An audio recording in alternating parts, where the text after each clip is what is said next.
दोस्तों, आप सुन रहे हैं महेश आर्या हॉरर स्टोरीज। आप यूं ही कहानियां भेजते रहें और मैं इसी तरह डालता रहूँगा। कहानियां भेजने के लिए मुझे इंस्टाग्राम पर फॉलो करें। मेरी आईडी है महेश आर्या यूट्यूबर। अब दोस्तों चलते हैं आज की कहानी की ओर। आइए सुनते हैं।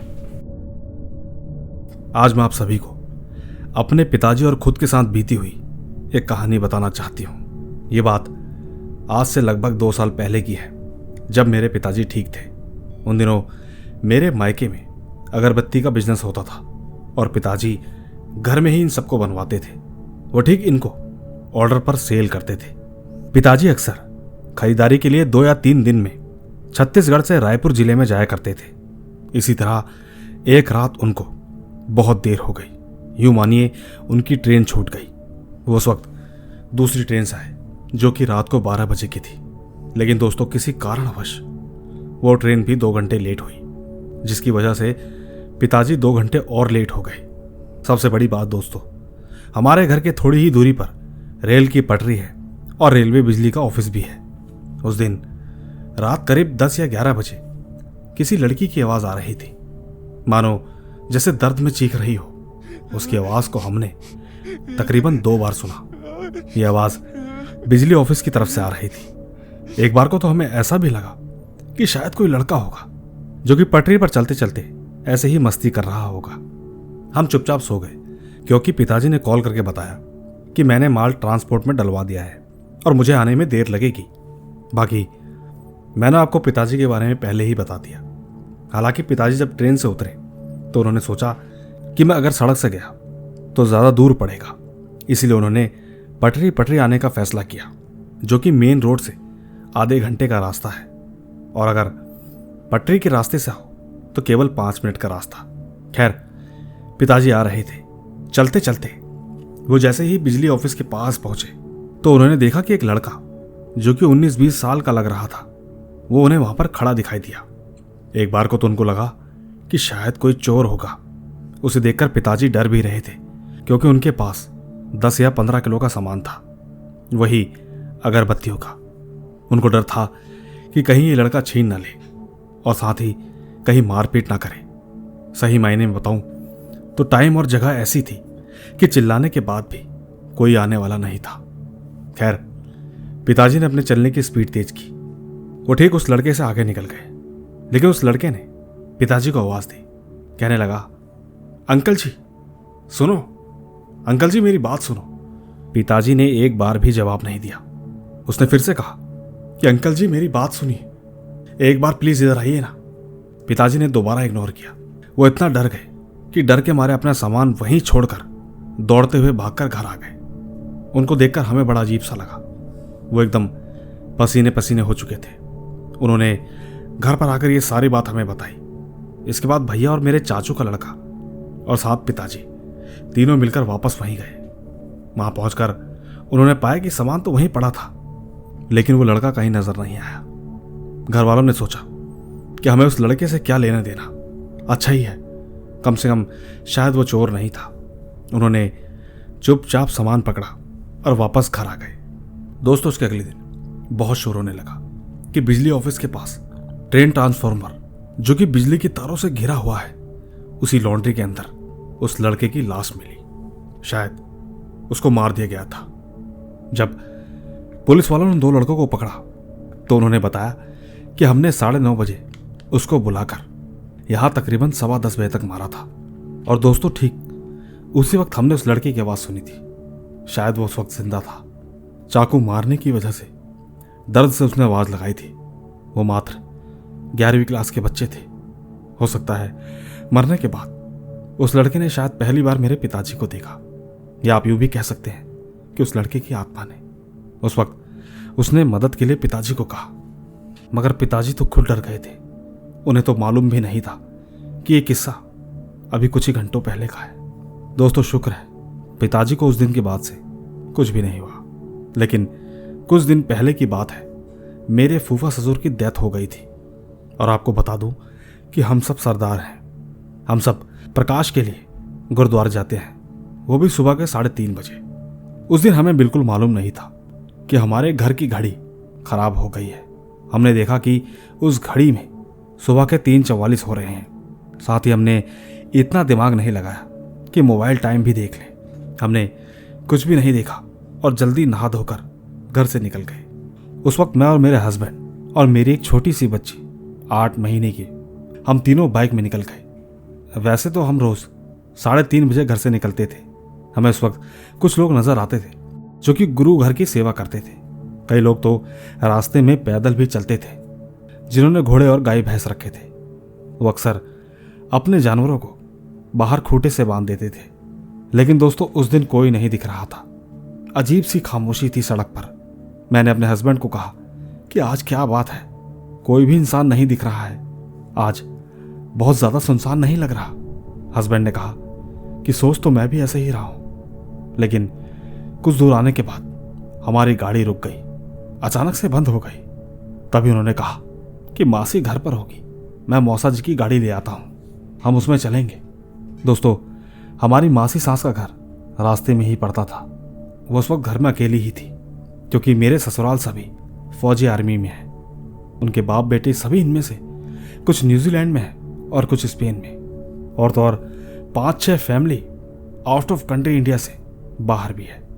हमने पहले मासी जी को कॉल किया और बताया कि हमारी गाड़ी बंद हो गई है। मासी ने एक ही सवाल किया कि तुम लोग इस टाइम कहाँ निकले थे। हस्बैंड ने कहा कि हम तो गुरुद्वारे के लिए निकले हैं। खैर, जब हम उनके घर पहुंचे तो मासी गेट खोलकर खड़ी थी। हम जैसे ही उनके मुंह के आगे तक पहुंचे तो उन्होंने एकदम से पूछा कि कोई इमरजेंसी है क्या। मेरे हस्बैंड ने सोचा कि शायद मासी गाड़ी की बात कर रही है। यही सोचकर उन्होंने हाँ जी बोला और मासी ने अपनी गाड़ी की चाबी दे दी।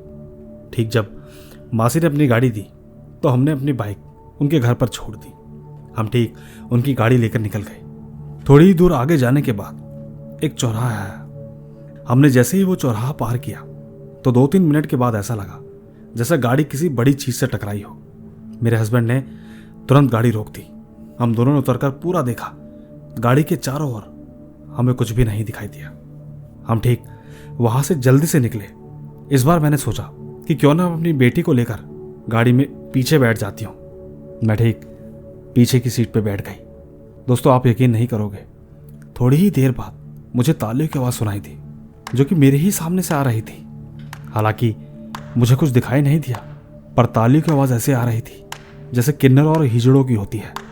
लेकिन सबसे बड़े ताज्जुब की बात तो यह है कि वह आवाज मेरे हस्बैंड को बिल्कुल नहीं आई। मैंने ठीक इस बात को नजरअंदाज कर दिया, सोचा शायद वहम हो सकता है। लेकिन दोस्तों, उस तालियों के बाद किसी ने मेरा पैर पकड़कर सरकाया। एक बार को तो ऐसा लगा कि शायद मैंने बच्ची को पकड़ा है, तो हो सकता है कि गाड़ी की जंपिंग हो। मैंने फिर से अपने पैर उसी जगह पर रखे जहां कि पहले थे, पर उसी वक्त मेरा पैर किसी ने अच्छे से पकड़ा और जोर से नीचे की ओर सरकाया। मैंने तुरंत एक हाथ देखा जो सिर्फ एक हाथ था, उसके अलावा मुझे कुछ भी नहीं दिखाई दिया। मैंने तुरंत हस्बैंड को गाड़ी रोकने को कहा। कहने लगे कि अब क्या हुआ, पर मैंने ये बात उनको नहीं बताई। मैंने उनसे कहा कि गाड़ी की लाइट ऑन करो। उन्होंने तुरंत ही लाइट ऑन की और गाड़ी चलाने लगे। हम चल ही रहे थे कि तभी मैंने बगल के दरवाजे की ओर देखा। यकीन मानिए, मेरी तो सांसें रुक सी जा रही थी। डर के हमारे मुंह से आवाज नहीं आई। मेरे अंदर इतनी हिम्मत नहीं बची कि मैं इनको बोलकर गाड़ी रुकवा सकूं। मैंने देखा कि कोई आदमी अपने दोनों पैरों को घसीटता हुआ सड़क पर चल रहा था, और तो और उसका आधा हिस्सा गाड़ी के ऊपर था, पर उसका चेहरा नहीं दिखा। एक तरह से मानो कि वो गाड़ी से लटकता हुआ दरवाजे को पकड़कर चल रहा था। बहुत ही खतरनाक मंजर था। उसका चेहरा नहीं दिख पा रहा था, वो सिर्फ कमर तक ही दिखाई दे रहा था। वो लगातार ऐसे का तैसा ही लटका रहा और उसके पैर नीचे सड़क पर घसीटते जा रहे थे, और ठीक इसकी आवाज सिर्फ मुझे ही सुनाई दे रही थी। उस वक्त मेरे पास एक छोटी सी बच्ची थी। मुझे उसकी फिक्र होने लगी। डर भी बहुत लग रहा था। ये ख्याल आ रहा था कि कहीं बच्ची को खींच ना ले।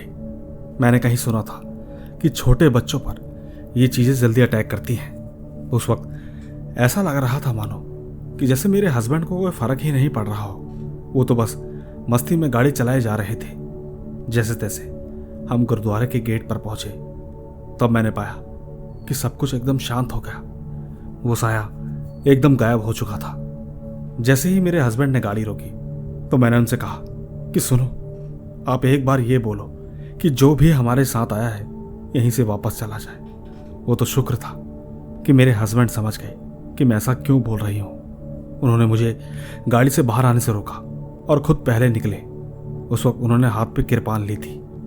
उन्होंने उसे हाथ में पकड़कर गाड़ी के पूरे चक्कर लगाए और कुछ बोलते गए। तब जाकर उन्होंने गुरुद्वारे का गेट खोला, क्योंकि पाठ भी तो करना था। उन्होंने ठीक अंदर का भी दरवाज़ा खोला, क्योंकि वो वहाँ के बाबा जी भी हैं और उनका अपना बिजनेस भी है। उन्होंने जैसे ही दरवाज़ा खोला तो सामने की घड़ी देखकर वो एकदम चौंक गए। उस वक्त रात के 2:38 हो रहे थे। इसका मतलब ये था कि जब हम लोग घर से निकले तब रात के 1 या 1:30 बज रहे होंगे। उन्होंने तुरंत मोबाइल देखकर टाइम देखा तो अचानक से हैरान हो गए। वो जल्दी से बाहर आए और गाड़ी का दरवाज़ा खोलकर मुझे अंदर ले गए। मैंने गुरु के सामने बैठकर उनको सारी बातें बताई, पर हैरानी की बात तो ये थी कि उनको इस बात का पता ही नहीं था। उन्होंने ना ही कोई आवाज़ सुनी थी और ना ही कुछ देखा था, और सबसे बड़ी बात, उन्होंने पूरे रास्ते कुछ भी महसूस नहीं किया। शायद हो सकता है कि उनके पास कृपान था। सामने अंदर पाठ चल रहा था। पाठ करते करते वो गुरुजी ने कहा कि कहते हैं ना कि जब कोई किसी का कुछ नहीं बिगाड़ता तो उसके साथ भी कभी बुरा नहीं होता।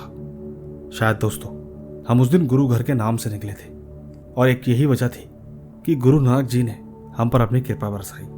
उस रात हमें किसी को भी कोई नुकसान नहीं हुआ। लेकिन दोस्तों इन सब हादसों से मैंने सीख ली कि अकेले दीवार पर लगी घड़ी पर ही भरोसा ना करें। और भी बहुत सी चीजें होती हैं, अपने मोबाइल का पूरा इस्तेमाल करें। खैर हम तो हड़बड़ी में निकले थे, लेकिन कभी भी हो मोबाइल पर एक बार टाइम जरूर देखना चाहिए। हो सकता है कि आपको शायद इस बात पर यकीन ना आए, लेकिन जिसकी परेशानी होती है वही इन चीज़ों को समझ पाता है। सच कहूँ तो मैंने उस दिन जो भी झेला, मैं चाहती हूँ कि कभी भी रात को आप इस चीज़ को ना झेलें। बस आप अपने परिवार का ख्याल रखें। धन्यवाद।